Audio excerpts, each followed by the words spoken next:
Hello everybody, and welcome to another video. There has been news! Guild Wars 2 news, the hiatus is over, or it is coming close to being over.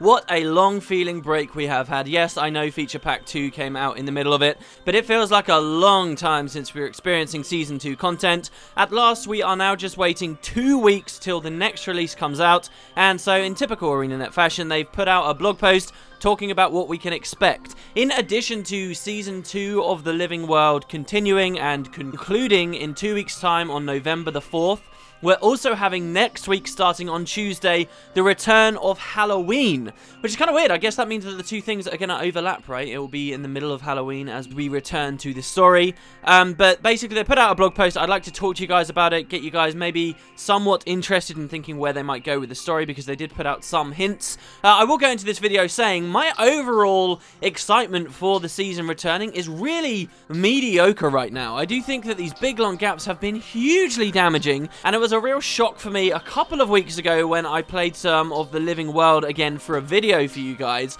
to realize just how high quality the story was. But because we only had it in little peanuts and it's been so long now, like that crescendo that they were slowly building to, and ultimately I guess we had something of a conclusion to with the giant dragon fight, has completely tapered off, and I bet I'm not the only one. So it's a shame, you know, they're talking about stuff, they're trying to get us a little bit hyped up here, and it's a little worrying to me that I, among with many other people in the community, surely won't be as on board as arenanet wants us to be. Maybe that will change in the coming weeks, but we'll see. So anyway, they open up the blog post by giving us a very brief recap on what's even going on with the story, of which many of us are out of the loop with, and say when the season resumes on November the 4th, we'll see the story pick up from the cliffhanger that left one of the world's leaders fighting for survival and the races of Tyria preparing for war against the elder dragon Morgemoth. In retrospect, I guess you can look at the first half of Season 2 and say, right, this was how we decided we had to fight the dragon, okay? And I guess that's a logical place for them to have started the story. We now move into this next part of the season with everyone on the same page. Ideally, everyone would have been on the same page already. We, the players, respect the threat of the elder dragons and want to tackle them, right? It seems like a bit of a shame we had to convince other characters in the universe to do it, but it does make sense. Of course, the idea of one of these world leaders fighting for their own survival, this is talking about the Pale Tree. She was sorely injured in a battle with one of Morgemoth's primary minions, so it would seem, who we managed to fight off but not kill, and now God knows what's happening to her. My guess is, from the way that they've set this up, she's not going to die. Otherwise, if they wanted to kill her off, they would have just done it now, right? And they would have had the season begin by saying, oh, the Pale Tree has passed away. Okay, I don't see that happening. She's going to continue to be a big part of who the Sylvari are, and that'll probably have some impact on the speculation and stories we can have going forward. But also this idea of the races preparing for war against the elder dragon Morgemoth. Most notably, do remember, Traherne is back in the story now. Traherne is rallying the Pact, and Countess Anise has sent Kanak, who's working for her at the moment, to head over there to Fort Trinity to watch over Traherne and assist him however he may. So when the season returns, do expect more stuff in Fort Trinity, I would guess. I'm very disappointed, actually, that after the conclusion of the first half of Season 2, they never updated the private instance you can enter in Fort Trinity to have Traherne have some different dialogue, maybe show Kanak there. That's one branch they'll be going with. We, of course, have Destiny's Edge 2.0 doing their own thing, also with numerous of their party members at the Dermond Priory, presumably assisting those guys with some more research, learning more about Morgemoth. Now, one thing that does excite me about this blog post is along the lines of this Dermond Priory idea, and it seems to be the devs are respecting the law a bit more here, and may give us some big answers, okay? And this isn't me falling for hype, this is that they usually don't leave comments like this, okay? They have a chapter called Into the Jungle, which seems to be the name of the forthcoming update, and it reads, the road to war is paved by points of no return. Talk about that in a second. Tyria has already decided to take the battle to Morgemoth. As we go on this journey, we'll learn dark secrets of Tyria's past, venture into stories with roots deep in the very heart of Guild Wars lore, and visit places that have only been rumoured to exist. Now that's a little bit more specific than they usually give us, and it seems to suggest they have set up some big story that will give us real answers. A lot of the first half of Season 2 was flitting around this whole notion of what is an Elder Dragon, how are they born, how are they defeated, especially when you look at the cinematic we had with the orbs, to a lesser extent the vision that the Pale Tree gave us, the idea even that we're at a moment right now, a pivotal moment in Tyria's life, where an Elder Dragon is awakening beneath our feet, really gives us us a big opportunity to ask, well, why did it wake up? Where did it come from? How do they reproduce? You know, ideas of Glint's baby and dragon eggs and stuff floating around the Master of Peace. This has been a big idea in the first half, and I think that when they say to us in this blog post that they're going to venture into stories with roots deep in the very heart of Guild Wars lore, that's what they're talking about. I think we're going to get more exposition, basically, on what the point of the Elder Dragons even is, and not some vague notion of, oh, they consume magic, but more about magic itself, why the cycle exists, how the ley lines work, deep in the heart of Tyria. Is this a pun they're making? The ley lines deep beneath ground? This is the angle they're going down. And yes, I think that's very important for them to explain, because they have set up a franchise now where they're the big bads, they're the ultimate goals, and we need a nice compelling reason for why they're there, why they're doing what they're doing. And I'm not saying that some mystery isn't important, but I am saying it's nice to have some light shed on that at long last, especially considering when the game launched, the personal story really didn't teach us anything at all, anything more than we knew from before the game launched. Hell, even the original article they posted about Elder Dragons, when the very existence of Guild Wars 2 itself was being released. So this is long overdue in my opinion, could bring a lot more people into the story side of things, put a lot more seats into the lore clubs and the lore fanatics. Let's just hope that they pull through with it. Of course, the second comment they leave here too is visiting places that have only been rumoured to exist. Wow, well, what could that mean?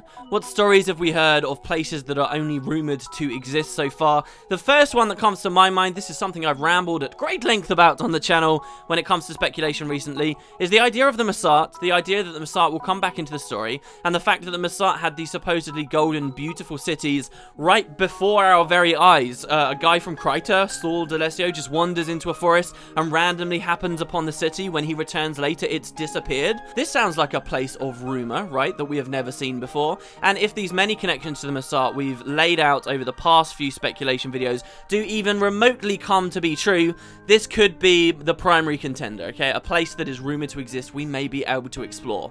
Very exciting, though of course this could just be a very loose way of saying, oh, we're going to do stuff with the mists. I think it is worth noting as well that where we are currently with the story, with the Maguma jungle, the idea of the Henge of Den Ravi is a very interesting one. In the first game, there was essentially a capital city, as big as the Black Citadel, as Lion's Arch, whatever, mechanically, located very close to where we're playing right now in Drytop. It was a place called the Henge of Den Ravi, and in the story, we, a rogue faction of humans fighting a civil war in Kryta known as the Shining Blade, used the Henge of Den Ravi as a secret base, a place that could never be found by our aggressors. We had to get access to the Henge of Den Ravi by rating our enemies the White Mantle through a ritual that was created by the druids of the forest that would finally let us be there, and we were concealed for as long as we were there. It was a cool idea, and then, of course, the entire place went to waste over 250 years. We come to Guild Wars 2, and now in Brisbane Wildlands, you can see what are supposedly the ruins of the Henge of Den Ravi, and you can find giant oak hearts petrified, supposedly the druids themselves left there as husks for us to see. And I don't know how convinced I am really that the devs will bring something to do with the Henge of Den Ravi back, but there is space here maybe in the story that what we see of the Henge of Den Ravi in Guild Wars 2 is what we would have seen of the Henge of Den Ravi in Guild Wars 1 if we had never invoked this ritual. What we see of it in the second game is when it's being hidden and when people are hiding there. And maybe we could have some kind of an interesting plot in this game where we find out how to enter once again. And hey, maybe we find that the druids are still alive. And maybe the whole purpose of the Henge of Den Ravi to hide people wasn't necessarily built by the druids because of human wars. Maybe it was built, I don't know, to hide people from the Elder Dragons? Maybe again, this is some other connection to the Massart, races of people that hid rather than fought. Who knows? It's a lot to speculate on just on one line on the blog, but I would be very excited if any of this came true. So the start of this sentence also in the blog, they say that the road to war is paved by points of no return. The entire blog post itself is called Points of No Return, and so this leaves us wondering, what do they mean by this? I guess the idea is they want to make more radical changes to Tyria, similar to the Lion's Arch stuff. Now, I think arenanet need to be a little bit careful here, because they could get stuck in a cycle where they're constantly trying to one-up themselves, right? They're constantly trying to do the Lion's Arch thing, but bigger and better, and eventually it just gets ludicrous and ridiculous. ridiculous and none of us buy the plot anymore. As long as it remains well crafted, I'm quite excited by this idea. They end the blog post by saying that Season 2's final episode, so this is the conclusion of the entire season, will feature an unforgettable end for all of you who go on this journey with us. So make sure to jump in and join the ride starting on November 4th. An unforgettable end, points of no return. Yeah, I think we could be seeing something massive again in the wake of the Lion's Arch stuff. Again, I feel like it's a little bit harder to be hyped, right? They already took something theoretically really massive. Yeah, let's take the primary capital of activity in the game and just smash it to pieces. What could they do this time at the end of Season 2? Maybe something a little bit more personal. Maybe they're going to finally kill a character, right? Make us feel sad, have a bit of true tragedy to the story instead of just campy, cute stuff. We'll have to see. Some people have been speculating other stuff just based on this idea that they say, oh, this is going to be deep in Guild Wars lore. I truly think that it's still going to be centered on Elder Dragons, but other people are saying, what about some of the long-standing mysteries that have existed in this franchise for a while? I'm talking about things like the Druids. The Druids, they make a lot of sense because of our proximity to the Maguma jungle. But what about other long-standing characters like Livia, who was featured to still be alive and still have stuff going on even in the most recent novel that came out? What about even older stuff, again, which I have no faith will ever be returned to, like the disappearance of one of the most prominent characters in the first game, a woman named Avinia, who just vanished at one point in story that they were setting up for Guild Wars 2, and we haven't looked back at it. Talking about the Mist, what even about Baltic? This was a mysterious, time-traveling, weird, crazy dude, a complete enigma. This franchise's version of Tom Bombadil, basically. Is he going to be in the story? I'd love to say yes. My gut says no. So that's pretty much what's going on with the Living World and where I sort of predict it will end up going. The blog post does include something else which will be very disappointing to people. I told you guys in the last video I did, there will be a backlash. I'm already seeing the QQ. It's going to be amazing. Bring some popcorn. This coming Tuesday, October 21st, the Mad Realm returns with our annual Halloween release. Awesome! So we get Season 2 and we're going to have Halloween coming up. Both of these releases will feature the same content as last year, but with refreshed rewards, giving you fun new festival-themed items to earn.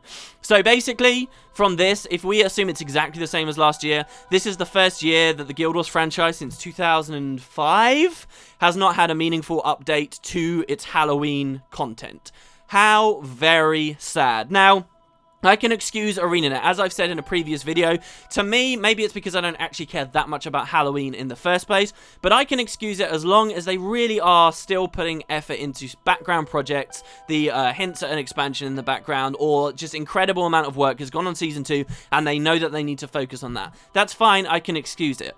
What I do find a little bit harder to excuse is the fact that they could have been more smart about this. If this is just a direct copy-paste of last year's Halloween, I implore them to reassess the content they had in the first Halloween. You guys might not remember there was actually a MOBA-style game type, a PvP Halloween game type that existed in the first year of Halloween and didn't in the second, and there was no good reason for it to have been cut except maybe that they didn't want to spread the player population out too much. That shouldn't be an issue this year. If you have to, get rid of the minigame where you're basically playing zombies in the labyrinth and instead bring Reaper's Rumble back. Let us play that something new. I find it so hard that they're trying to reuse this content from last year, but not going the whole hog. Fine, you can't make more content. That's totally fine, but at least integrate the best of both worlds. Give us some of the Halloween first year content that got cut out and made Halloween year 2 a bit of a disappointment. Hey, especially if the PvP team are currently working on some kind of MOBA-style game type, as we've seen from these screenshots, wouldn't it be at least vaguely interesting for them to see how the Halloween MOBA-style map does and what reception to that is like? It just seems to me like, in this case, they were put in a tough position because of resources, because of whatever, and then they didn't put much thought into it. Of course, maybe I'm prejudging them. Maybe all of that stuff is there. They do also say, of course, that there will be refreshed rewards, giving you a fun new festival-themed items. Maybe that will be a substantive change. Do consider the gem store stuff like the Ghastly Grinning Shield and the Chain Greatsword were data mined and will probably be back on the gem store. So already that's going to be a difference from last year's Halloween. But hopefully there's some substantive stuff, and I don't like to see them miss opportunities.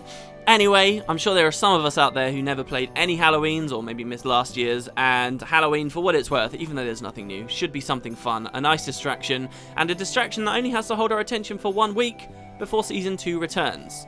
Anyway, there you go guys, thanks very much for watching. Stuff happening in Guild Wars 2 once again, and I guess I'll see you next time. Have a great evening everyone.